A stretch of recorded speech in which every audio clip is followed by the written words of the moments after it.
Hello and welcome. My name is Matt, aka Antilles or Atlantilles or whatever. It all depended if I got my nickname first or if someone was faster than me. I am posting my first video playing Kerbal Space Program. I've used mods, as you can see in the background here. Here's the Kethane mod, and I use a lot of other mods too. I'm gonna post which mods I use if other people find them interesting and want to look them up. I'm actually quite far ahead in a career mode that I've been playing, and I have Interstellar mod installed, which allows to have very awesome engines and high-tech things to get to places. And from the tech tree, this is the advanced tech tree that gives you all of the nice technology stuff like fusion reactors, antimatter collectors, and all the other fun goodies. And the last thing I have not unlocked yet is the warp drive. Now, the warp drive costs me 10,000 science points, and I only have 1,622. The thing is, I have been to every planet so far except Jool. I already been to Elu, but that's only one planet, and I got like 5,000 science back from it. So the last challenge, as you can see right here, I even have a satellite still over Elu.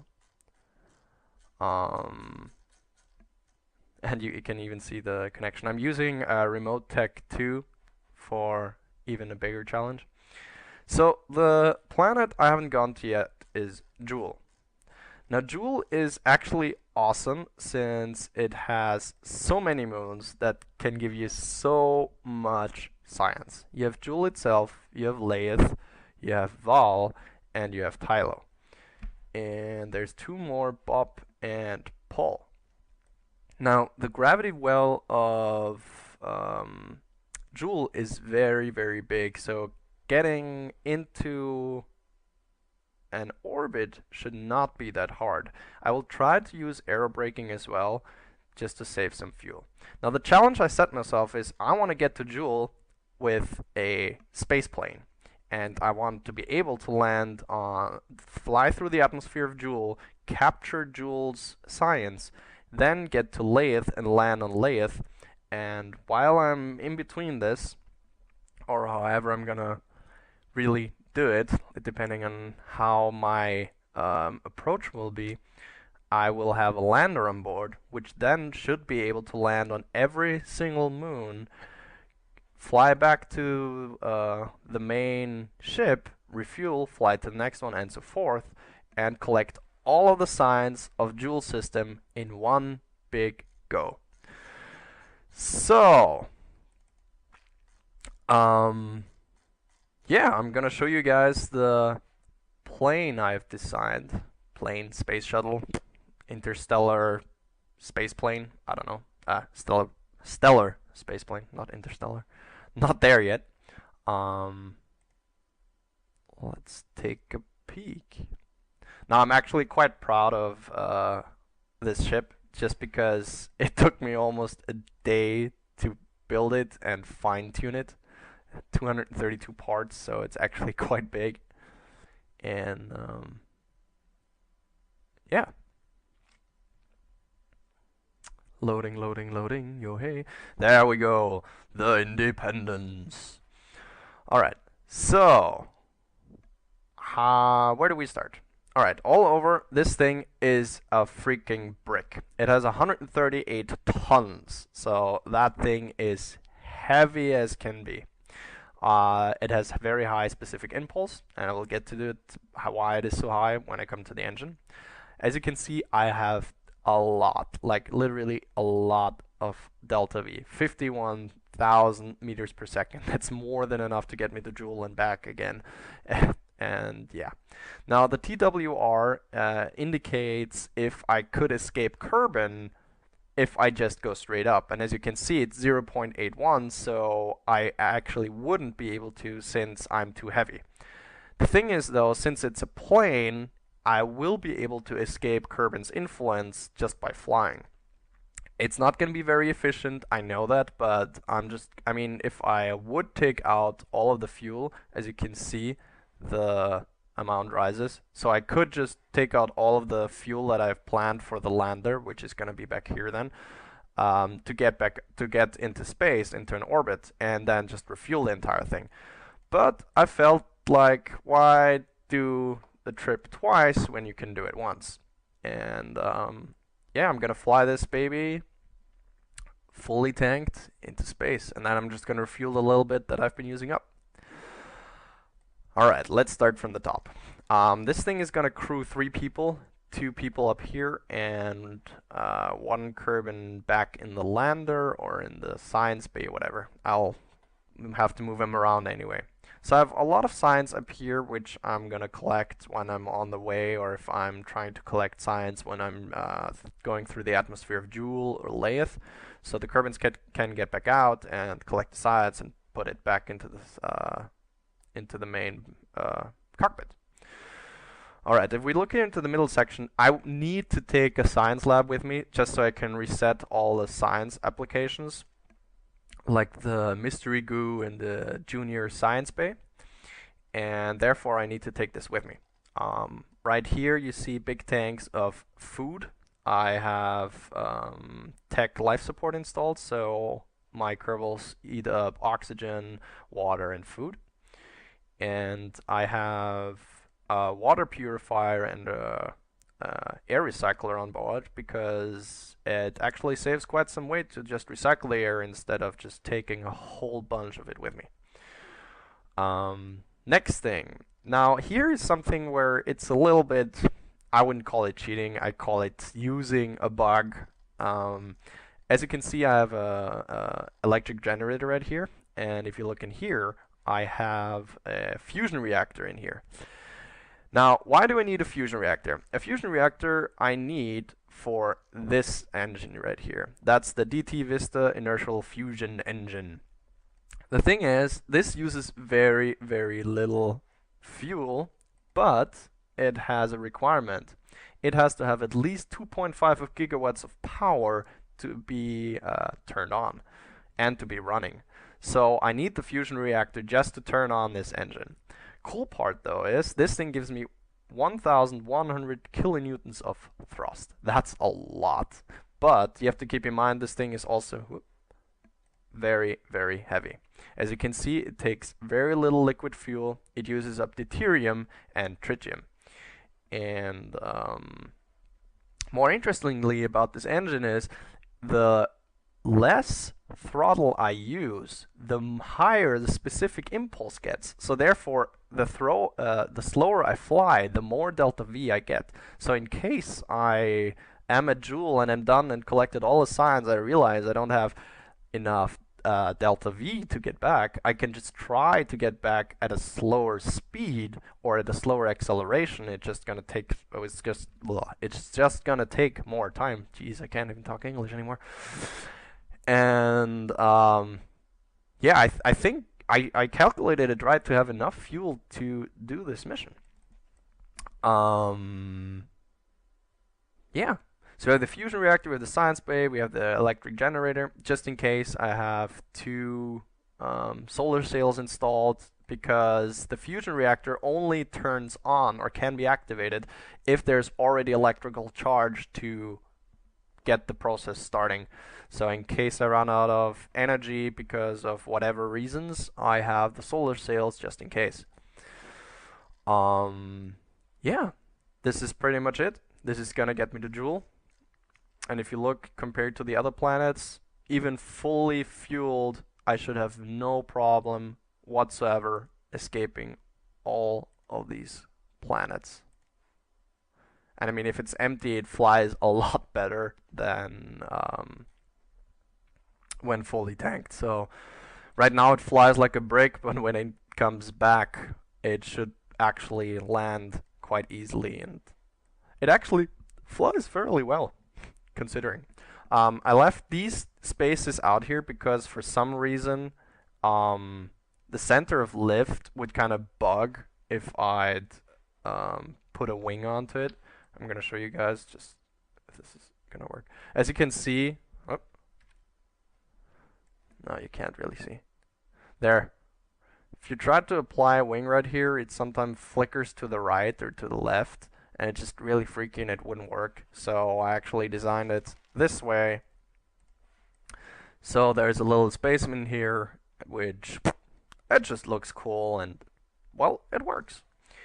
So yeah, this is it. This is gonna get me to Jool, and in this first episode, we're gonna get this into space, and then we're going to get the lander, dock the lander, and then we're gonna refuel the entire thing to be ready to go to Jool. So yeah, let's get started. Alright, here we are. Let's just close down these cargo bay doors. Turn on the lights, and you can see I had 4 gigawatts of power, so more than I should ever need. And somehow these didn't want to close, and here we go. I'm not gonna show you guys the entire thing on normal speed. I'm gonna fast forward parts of it because it is just a tedious process of getting this into orbit, but I'm just gonna fast forward it.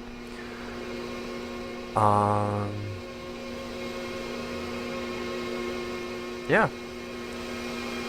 As I said, if fully fueled, this thing is a brick. I have a really hard time getting off the runway. I'm even trying to use RCS to just get my nose up a little bit. And as you can see at the end of the runway right here, I barely made it off, but yeah, it's fine. And we're flying. I have Ferram Aerospace mod installed, so I have to look out that I don't stall out. And but I have enough wings to have enough lift to get into space. As I said, I'm actually quite proud of this, and that's the reason I'm making this video. So yeah, I keep bragging about it, and you guys have to hear it. Time to apps is slowly climbing. Now it's not moving at all anymore, but we're moving up. Oh, I forgot the gear again. So back here you can see I have 5 power stations all around the Kerbal Space Center. I use these to beam power to these power stations in orbit. Well, pretty much they're just big receivers that beam all of the power that is produced all over Kerbal, even out so far as to Elu. I had 50 gigawatts near Kerbal, and at Elu I'd still had 20 gigawatts of power, so for any unmanned missions it is lots and lots of power. Yeah, you can see here I have my satellites for remote tech. Somehow I sometimes have an issue with remote tech, some things don't really work, and as I told you before, I'm just gonna fast forward here. Yeah, I had a little bit of stalling right there, so in case it's pretty obvious, but I'm doing part of this post-commentary because you can't really accelerate when you're well, my voice would sound very weird and you guys wouldn't understand anything if I would be forwarding parts that I commented while I was making the video. So as you can see, it is really long to get this thing into space, but I get there, and yep, we're almost at 100,000 kilometers. Yeah, there we go. Just move it over, raise our periaps, and we're good. Alright, we'll just set this up for the docking sequence with the lander and the refueling. So let's just turn this around and open the cargo bay doors and get this all ready.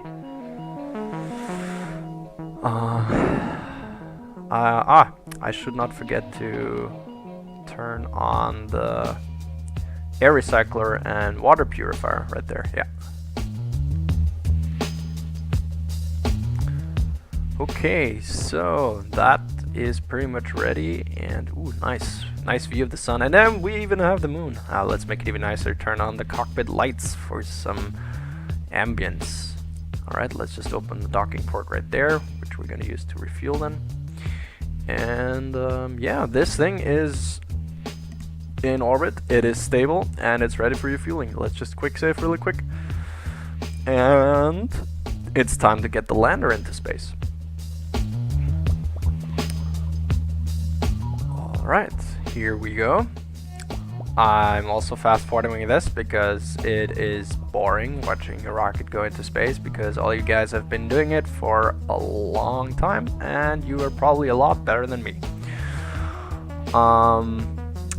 This engine here is a plasma engine, so I'm using the beam power of my beam power network. So as you can see, I have over 40 gigawatts of power, and I'm using this to transport the lander to the carrier, well, to the Independence, as I called it. Let's just turn these off. So, yep. Alright, just normal rendezvousing. Now, to be honest, at the beginning I thought I'd have a really hard time getting this into the cargo bay, getting the lander into the cargo bay, but as it turned out, it was actually not that hard. It is you have to be really careful, and as you can see here, I forgot once again to set my fuel the right way, so I'll just have to refuel this right here so I can fly over. So yeah, the crew's gonna be made up of 3 Kerbals. One will always be the pilot of the Independence, one will go down on the lander onto planets, and the last guy is just gonna sit in a science lab until the second Kerbal comes along to Kerbal comes along to reset the science base and maybe do some science. Alright, here we go.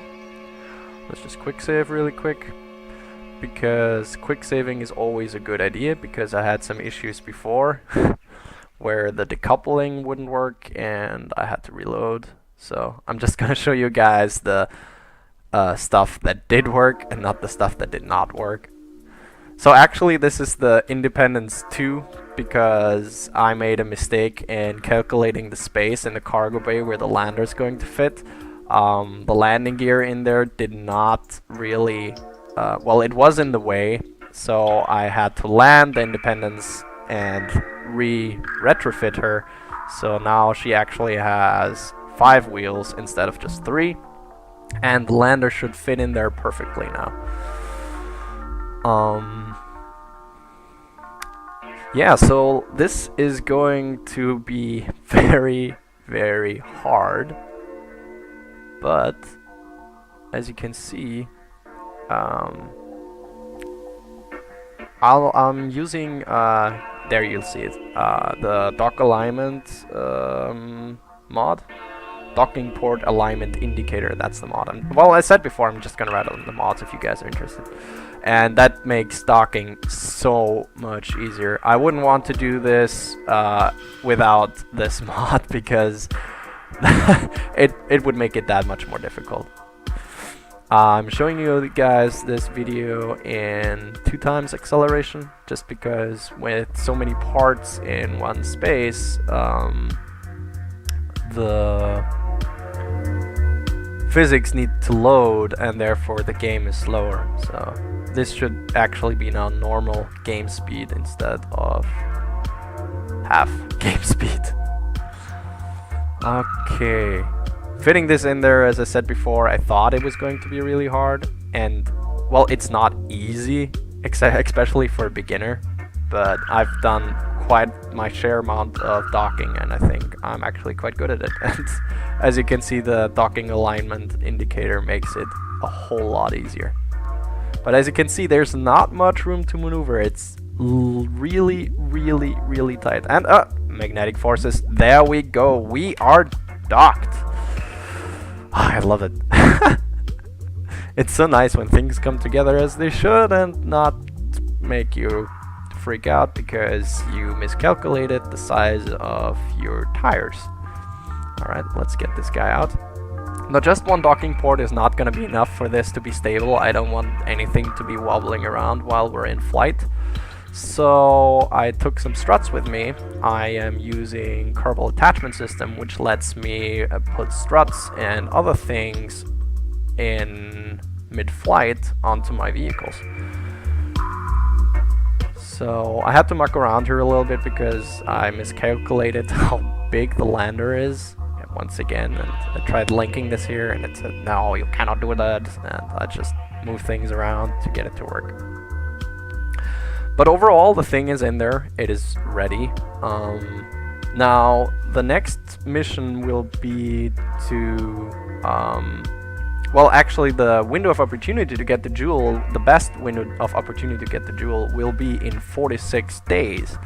So I could get all the Kerbals down, just wait the 46 days and get them back up, or I could just let them get used to space and just leave them in space for a little bit. So that's what I'm actually gonna do, but I do want this thing to be completely fueled up and ready to go once it is time. So about half a day or a day before we're gonna launch the Jool, I'm gonna send up my space shuttle plane, whatever it's, you guys are gonna see it, to refuel the food that has been used up and see if we need anything else, especially since I oversaw that I still need some landing lights on the lander if we might have to land on the night side of one of Jool's moons. So let's get this guy back into the science lab. He should be safe there. Let's open this docking port. I really like these docking ports, it's just so cool looking. Alright, and decouple this, and there's still so much fuel in this. Is really so much fuel in this. So I just thought I'm gonna use this to not only bring up the lander, but also refuel the Independence. Once again, I'm using docking port alignment indicator. It really makes docking that much easier, and to be honest, it also makes it more fun, because when you have things slightly spinning or moving out of control, and especially if you have such delicate docking, it's just a lot more comfortable.